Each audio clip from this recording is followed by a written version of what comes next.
Hi guys, andito na naman si ating Riba. Ayan, halong-halong gulay. May sweet peas tayo, repolyo. Yung itim ay black fungus.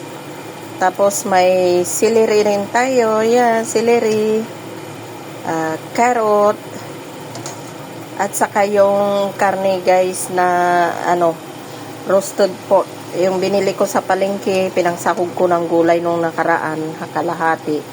Ngayon, naisipan kong ihalo dito. Yan lang po, madali lang lutuin din. Parang chop suey lang.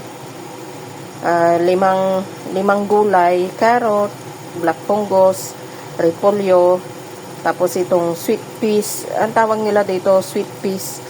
At saka yung celery yan. 5 gulay. Marami na rin yan. Yan lang yung gulay namin guys. Tapos magpriprito ako ng isda. Prito ng isda. Tapos yung aking soft tofu.